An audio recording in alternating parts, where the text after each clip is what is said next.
Hey there, welcome to another Explainer. I am so thrilled to have you here today because we're tackling a topic that literally flips a super common narrative totally on its head. So often we hear a massive population described as this huge, heavy burden on a nation's shoulders. A huge strain on food, space, and infrastructure.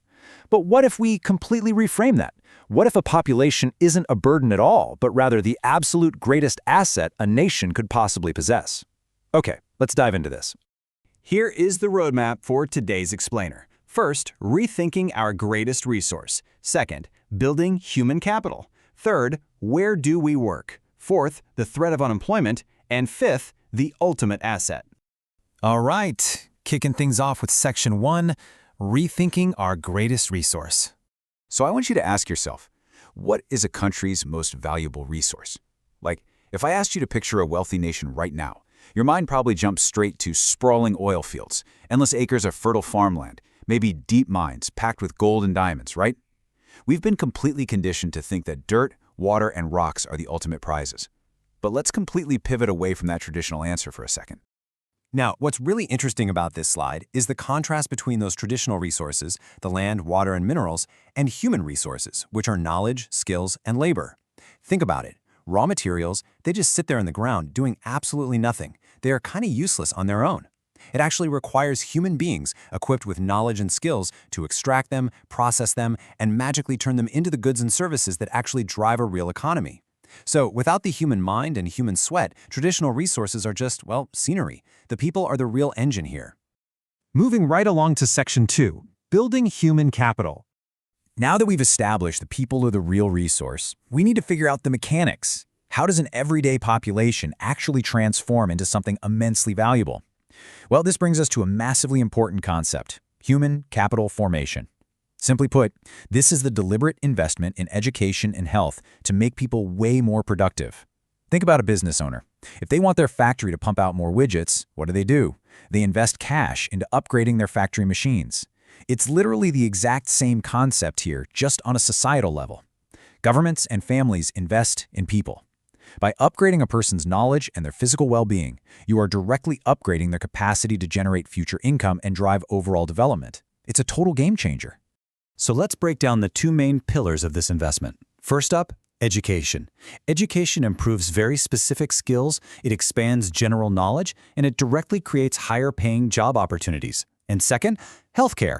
A healthy person works with so much more efficiency, they take way fewer sick days, and they sustain better overall productivity. It's incredibly straightforward when you think about it. An educated and healthy worker is a highly, highly productive worker. And when you multiply that productivity across millions of citizens, boom, you've got the ultimate recipe for massive economic growth. Which leads us to Section 3, where do we work? Okay, so we need to categorize exactly where all this newly minted human capital actually goes to earn an income.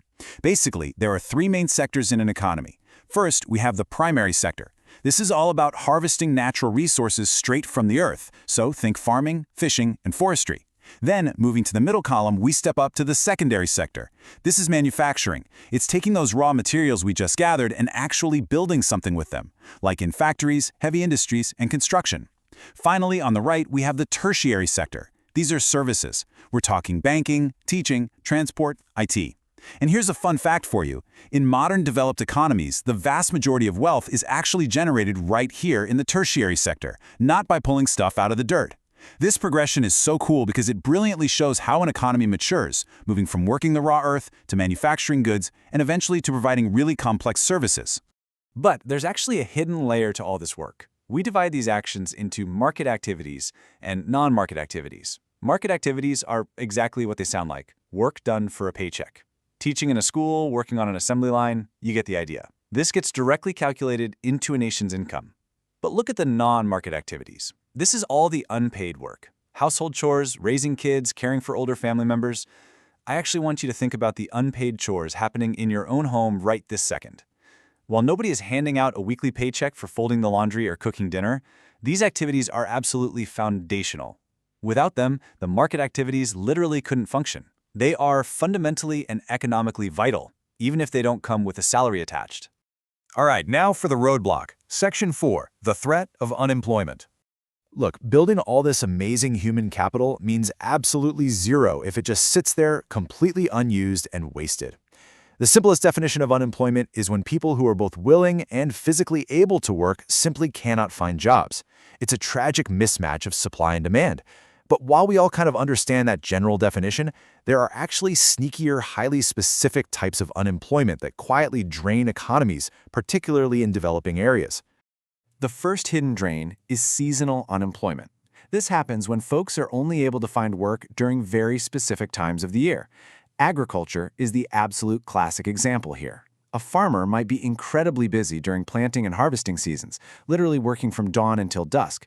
But what happens in those long months in between, or right after the harvest is sold? They enter this structural gap where they have no daily work and zero daily income, despite being totally willing to work. It's like this invisible economic freeze. And then we have an even more deceptive concept, disguised unemployment. This is crazy. It's when you have more people working a specific job than are actually required to get that job done. It looks like everyone is employed because everyone is super busy, but it's an illusion. We see this all the time in rural agricultural settings. For instance, in Indian villages, you might have an entire extended family tending to just a single, small plot of land. And this brilliantly illustrates the math behind this illusion. Imagine a plot of land that requires exactly 4 people to maximize its harvest. But because the family literally has nowhere else to work, 6 people are out there working the dirt.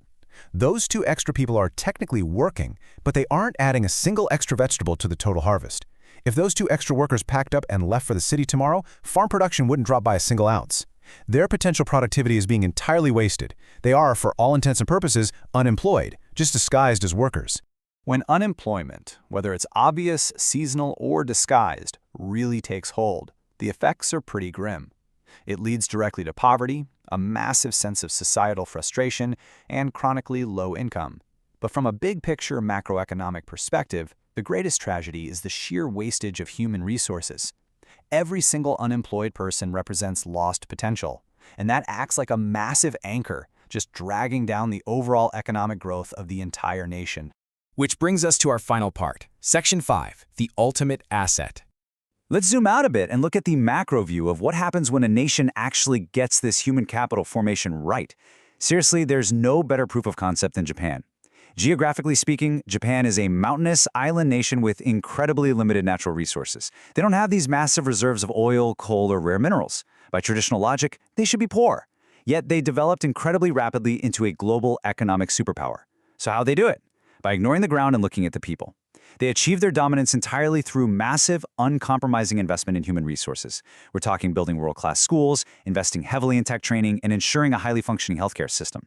They imported raw materials, used their highly skilled population to manufacture complex goods like cars and electronics, and then sold them right back to the rest of the world. It's brilliant.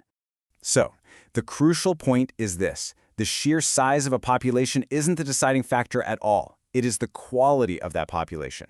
A population becomes a tremendous asset if they are educated, skilled, and healthy. Conversely, that exact same number of people will become a crushing burden if they are left uneducated, unskilled, and unhealthy. The people are the multiplier here. Which brings us to the absolute core principle from our source material today, perfectly summarized in this quote: "A country's greatest resource is its people." It really isn't what's buried under the soil, it's the potential of the human beings walking on top of it. Once you truly realize that, the entire way you look at government spending, education, and social programs completely shifts. It's not charity. It is literally the most lucrative investment a society could possibly make. I want to leave you with this final thought to reflect on today. Take a look at your own community, your own city, or your own country. Are we investing enough in education and health to actually turn our population into our greatest capital? Are we building assets, or are we neglecting our most valuable resource? It's a question every successful society has to answer for itself. Thank you so much for joining me for this explainer, and I highly encourage you to keep questioning the way the world works. Catch you next time.